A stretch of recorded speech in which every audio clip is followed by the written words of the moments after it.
اوضه لبس النادي الاهلي جبنا لكم التشكيل اللي هيلعب بيه مارسيل كولر قدام سان داونز، وهي دي المفاجاه. مش بس كده، لا احنا قدرنا نوصل لكولر بيفكر في ايه وايه السيناريوهات اللي حاططها كلها وكل حاجه تخص المباراه، وكل ده انفراد حصري في تفاصيل واخبار وتسريبات وحاجات مهمه جدا جدا تخص مباراه الاهلي وسان داونز وبيراميدز واورلاندو، والحاجات دي قبل المباراه بساعات تقريبا. فلازم تتفرج على الفيديو ده عشان لما تيجي تخش الماتش تعرف ان كل حاجه انت شايفها وعارفها قبل ما تتفرج على الماتش. بس يا حبايب قلبي عايزين نوصل الفيديو ده ل 10000 لايك، فيا ريت تدعمني زي ما انا بتعب جدا عشان اجيب لك الاخبار دي. اعمل لايك وشير واشترك في القناه وسيب لي تعليقك. يلا بينا عشان نخش على الاخبار المهمه جدا.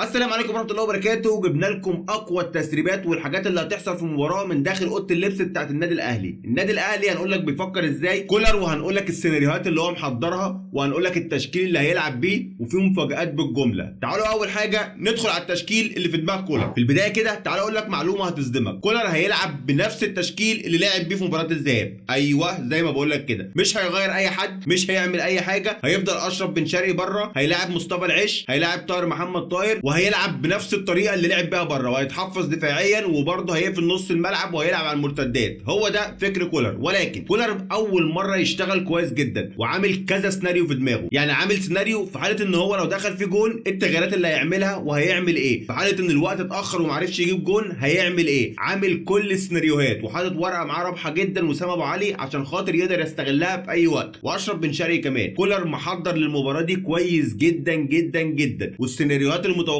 كلها هو بتخيل لها وعامل رد فعل ومتوقع هو هيعمل ايه. عشان كده بعد اي سيناريو يحصل في المباراه هتلاقي كولر جاهز بالتغيير وجاهز بالفكر وجاهز بان هو يعدل من جوه الملعب او من بره. كولر داخل المباراه دي وهو بيفكر في حاجه، هو مش خسران حاجه ولحد الان درو، هو متعادل، فبالنسبه له هو مش مستعجل، هيهدى جدا، هيقفل الملعب جدا. عارف ان هو لو فتح قدام سان داونز، هنا سان داونز خطير جدا جدا من العمق، عشان كده مش هيفكر انه يغامر، لا هيقفل الملعب كويس جدا وهيفضل متحفظ لحد اخر وقت. اما يجيب جون في الاول ويفتح المباراه، او انه يفضل متحفظ، يفضل ماسك كوره، يفضل مسيطر على الريتم، والجون هيجي في اي وقت. كولر مش هيبقى متسرع. كولر بيحضر للمباراه دي كويس جدا جدا جدا، وبيفكر ان هو لازم ان شاء الله يوصل للنهائي، ودي حاجه كويسه. ومن جوه اوضه اللبس انا بقول لك ان بعض اللعيبه، بعض الناس، ناس كتير جدا قالت ان هو مركز جدا الفتره دي وعايز يعمل حاجه، عايز يوصل لحاجه في بطوله افريقيا. دي حاجه مهمه جدا لكولر. واللعيبه كمان، اللعيبه مركزه كويس جدا جدا. كابتن الخطيب بيحفزهم باستمرار. كابتن الخطيب في جوائز جدا في حاله الفوز بالبطوله، جوائز اضافيه. كابتن الخطيب بيحفز اللعيبه كويس جدا، عايزين ياخدوا الثالثه على التوالي، عايزين يعملوا انجاز تاريخي. بيحفزوا اللعيبه بفكره ان هم يعملوا انجاز تاريخي لم يسبق لاي جيل ان يعمله، ان ياخد 3 بطولات افريقيا ورا بعض، ودي فرصه قدامهم دلوقتي. عشان كده اللعيبه هتنزل تاكل الملعب، هتاكل النجيل عشان تعمل ده. ولكن سان داونز هو كمان مش عايز يطلع قدام الاهلي. سان داونز هيلعب هنا على هدف واحد بس، انه يجيب جون. اول ما هيجيب جون الدنيا كلها هتبوظ، لان زي ما احنا عارفين ان الاتحاد الافريقي لسه معتمد فكره ان الجون بجونين خارج الارض. عشان كده سان داونز لو جاب جون هيحرج الاهلي بشكل كبير جدا. ولكن كولر محضر لكل السيناريوهات. طبعا النهارده الاهلي هيلعب بساعه استاد كامله، الجمهور هيكون مالي الاستاد، هيكون متقفل. ففي حاجات عايزين نطلبها من الجمهور. اول حاجه مش عايزين تجاوزات، عشان ان شاء الله الاهلي لما يوصل للنهائي ما يبقاش في اي مشاكل تحصل للنادي الاهلي في المباراه النهائيه. دي اول حاجه.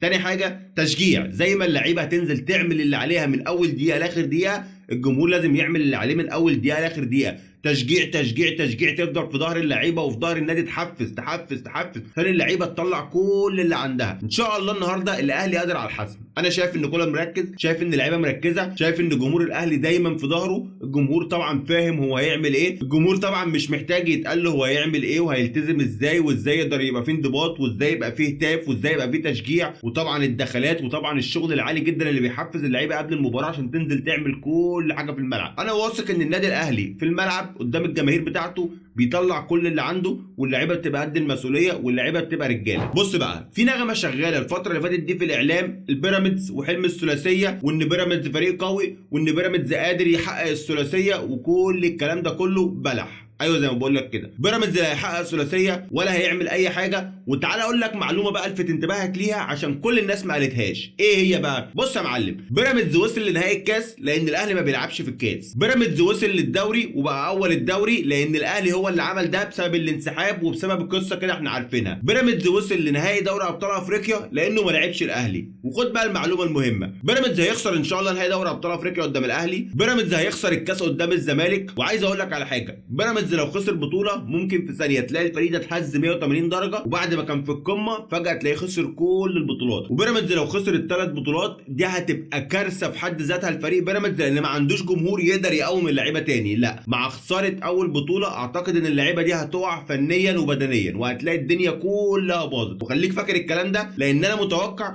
ان بيراميدز مش هيحقق اي بطوله السنه دي، لا هيحقق كاس قدام الزمالك ولا هيحقق دوري ابطال افريقيا، وممكن يطلع النهارده من اورلاندو، ولا هيحقق الدوري لان الاهلي حاطط عينيه على الدوري بقوه، والست مباريات اللي فاضلين مش قليلين. بيراميدز ممكن يخسر اي مباراه، وانا بقول لك الاهلي ان شاء الله يحقق الدوري وبطوله افريقيا ان شاء الله في ايد الاهلي، والكاس برغم كل المشاكل اللي في الزمالك. لكن انا بقول لك ان مباراه الكاس مش هتكون سهله، والزمالك خصم مش سهل، والزمالك قادر ان هو يحقق الكاس، وتيجي تبص في الاخر تلاقي بيراميدز خسران كل البطولات. في النهايه يا حبيب قلبي كلنا النهارده كاهلاويه لازم نكون في ظهر النادي الاهلي، لازم نكون بنشجع النادي الاهلي، لازم نكون كلنا بنتمنى الفوز للنادي الاهلي.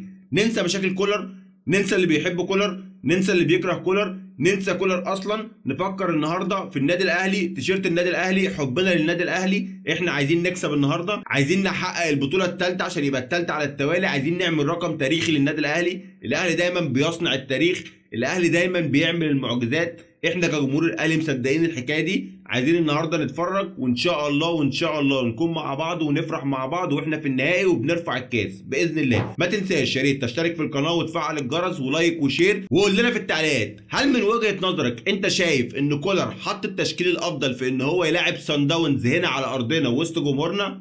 سلام.